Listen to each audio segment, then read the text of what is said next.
I've been a CPA for over 10 years, and I'm telling you right now that most LLC owners are leaving at least 5 figures on the table every single year. And it's not because they're lazy, not because they don't want to save, but because nobody ever showed them how to properly take advantage of the tax code. You see, most business owners know the basic tax deductions like mileage, meals, home office, but the real opportunities go deeper. And the crazy part is the IRS actually wants you to take advantage of these deductions. So in today's video, I promise that I'm gonna show you 5 tax deductions that will help you save major in 2026. And make sure you stay to the end, because I'm gonna show you the exact system that we use with our clients to help them document the deductions the right way to avoid any audit risk. All that plus more on today's episode. What's up, family? Welcome back to another episode of Tax-Free Living. I'm your host, Carter Cofield. I've been a CPA for over 13 years, and in the last 5 years, I've helped our clients save over $25 million in taxes. And today, I'm here to help you. So today, we are skipping the basic write-offs and going straight into the more advanced strategies that LLC owners miss, okay? And here's the truth. Most LLC owners focus on playing defense. They track their expenses, save some receipts, hand everything over to their accountant in March, and hope for the best. That is what we call reactive. Meanwhile, the wealthy are playing offense. They structure their business the right way, and they're able to turn most of their personal expenses into business expenses. They take advantage of income shifting strategies, moving income off of their tax return and putting it somewhere else. And last but not least, they take advantage of depreciation. This is what we call the big 3 of the tax-free wealth framework. And today I'm going to be going over some major deduction that will lead to some major tax savings. So let's get right to it. Number 1, the Augusta rule. Let's start with one of my favorites, right? And here's how it works. The Augusta rule allows you to rent out your primary home to your business for up to 14 days a year. The person can receive the rental income as the owner of the property, and this rental income is tax-free. Your business also gets a tax deduction for the money it had to pay to rent out your primary residence. So this is what we call a win-win. You make more income, which is tax-free, and you save on taxes. So let me give you an example of exactly how this works. So let's say you're a business owner and you host your quarterly planning sessions with your team at your home. Let's say you do these 4 times a year, and let's say you do them 3 days each time. 4 times a year times 3 days, that's 12 days. So 12 days you rent out your primary home to your business. And let's say you do some research and see that, hey, I live in a high income area, I have a pretty big house. I look at rent comps on VRBO or airdna.com, and I see that the rent comps for my area to rent out this home will be $1,000 per day at its fair market value. So you take $1,000 times 12 days, that is how much you would charge your business to rent out your home. So your LLC will pay the $12,000 in rent, and you, the owner of the property, will receive the $12,000. But here's the thing, that $12,000 that you receive personally is tax-free, and that $12,000 that your business pays is tax deductible. So you get tax-free income of $12,000 and you get a $12,000 tax deduction at the same time. Like, this is the closest thing to legal money laundering that I ever saw, and this is one thing that a lot of business owners miss to take advantage of each year, okay? The government is literally letting you move money from your business account to your personal account in a tax advantage way. So how do you perform this properly? Remember, because documentation is everything. If a strategy is done 50% right, it's 100% wrong, okay? So what are the steps to do this properly? Number 1, you need a rental agreement between you and your business. Number 2, you need to have proof of the fair market value that you charge your business. So I would take a screenshot of AirDNA or a screenshot of VRBO or wherever you got the fair market value for the rental comps from. Number 3, I would put the calendar dates that you're going to rent out your business inside the rental agreement, as well as the business purpose for the home. So strategic quarterly planning in our example. Step number 4, you want to document the meeting minutes, use the AI software, which would be easy. Last but not least, do not let the days exceed 14 days, because once it goes to day 15, that income now becomes taxable. And the main part of the strategy is we want the tax-free rental income. Now, that one is amazing. I encourage everybody to take advantage of it. But this next one is how wealthy families legally shift income from their high tax bracket somewhere else at a lower or even 0% tax bracket. So let's get into that strategy. Strategy number 2, employing your children. If your child can do legitimate work in your business, guess what?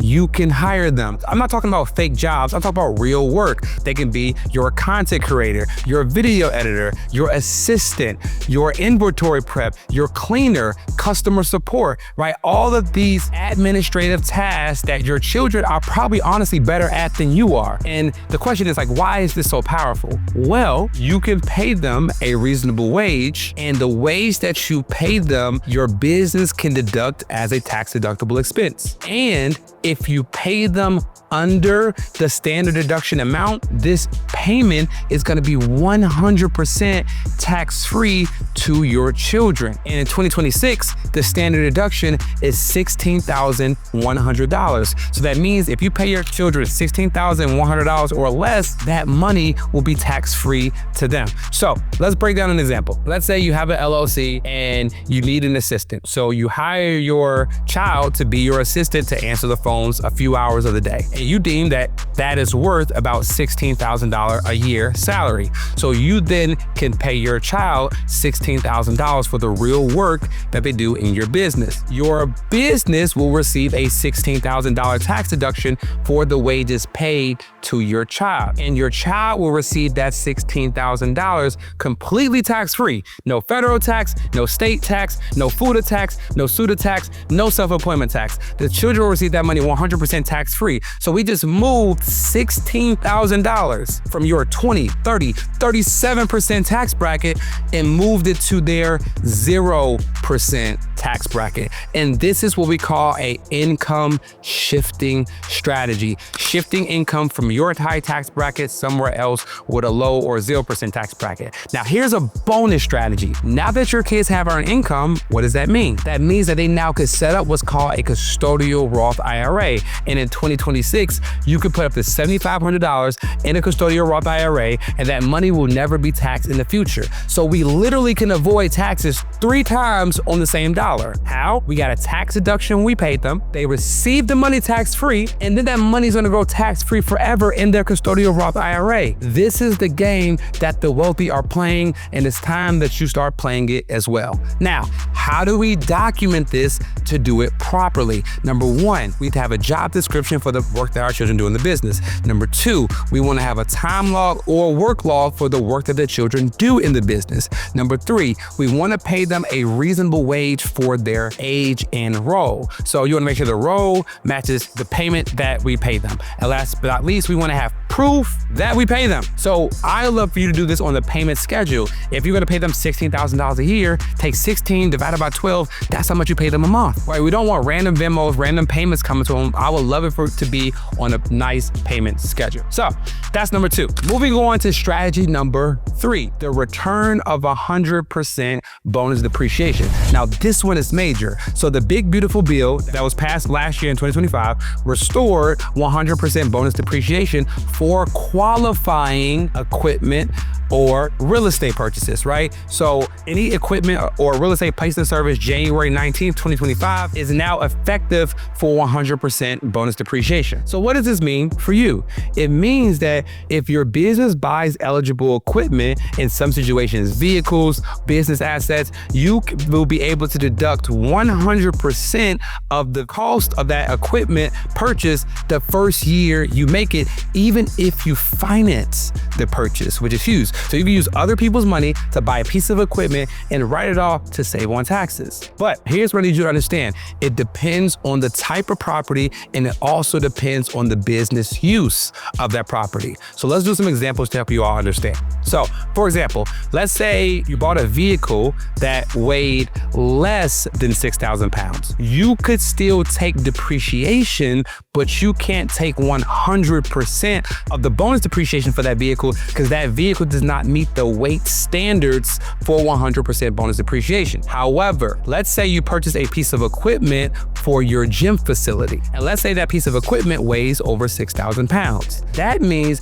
you can deduct the full cost of the equipment even if you financed it, which will lower your net income, which will also lower your taxes. As a matter of fact, I have a really good story. I'm colleagues with one of the biggest gym owners in Dallas, Texas. He's opened 2 different gym locations this year for his gym facilities, and these are huge facilities, right? And so last year he was pushing hard to open his 3rd location, and everybody on Instagram that goes to the gym was like, why is he so hard pressed to open this 3rd location before the end of 2025? Well, it turns out that this 3rd location had $4 million worth of gym equipment that was purchased that year. And so by opening up the gym before December 31st of 2025, he was able to take 100% bonus depreciation on $4 million.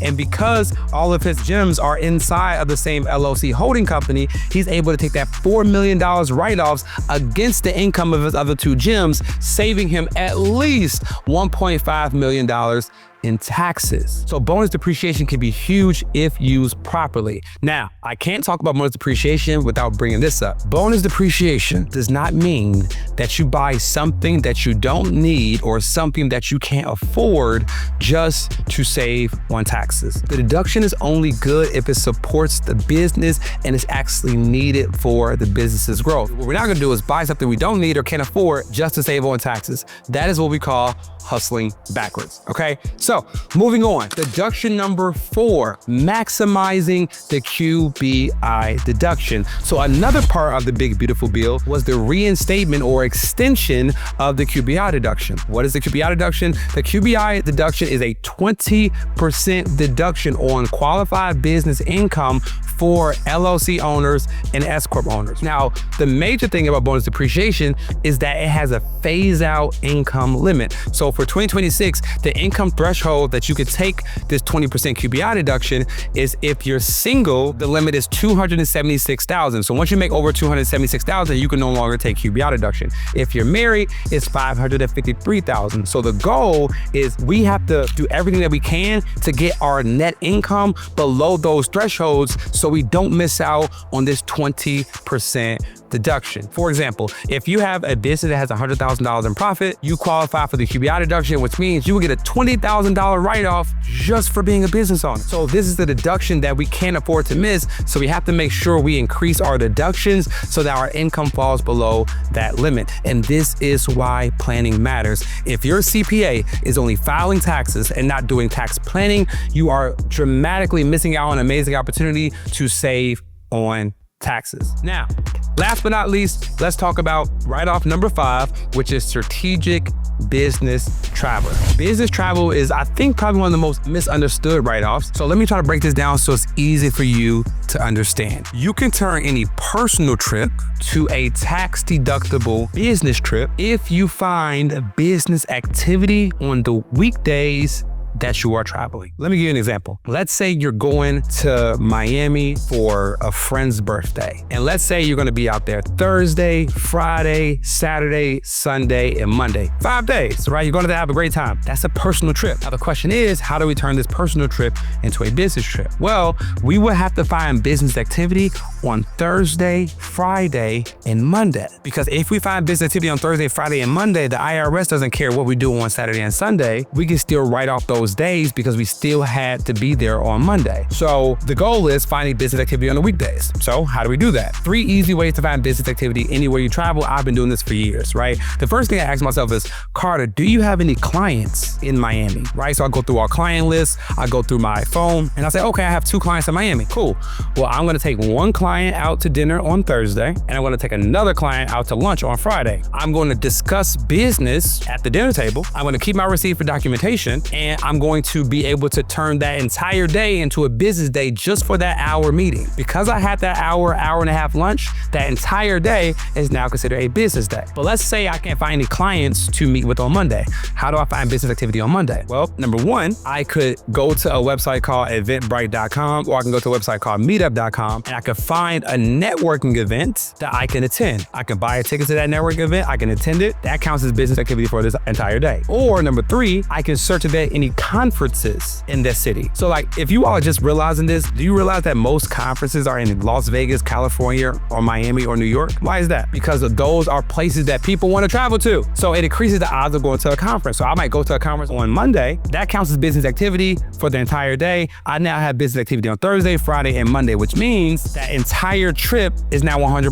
deductible. I can write off 100% of my flight there and back. I can write off 100% of my lodging. And I also can write off 50% of the business meals that I had to have to get the business activity for Thursday and Friday. And this is how you turn any personal trip to a tax deductible business trip so you can still live your best life and save on taxes at the same time. And here's what I want you to understand, guys. Like, these aren't loopholes. These are features in the tax code that is dedicated to reward you for being a business owner, okay? The wealthy don't necessarily work harder than you. They just keep more money than you. So while the average person says, how do I make more money? The wealthy person says, how do I make more and pay less? It's a mindset shift, and I encourage you to join us on this mindset shift. Now, if you like this video, do me two favors, right? Hit that subscribe button. 70% of people that watch this are not subscribed. Number two, send this to another business owner. I want to help people save the most money on taxes because as business owners, we take the most risk. It is not fair to take the most risk and pay the highest taxes. So we figure out, how do we make more money? How do we make more, pay less to the IRS? Hit that like button, smash the subscribe button, send it to a friend,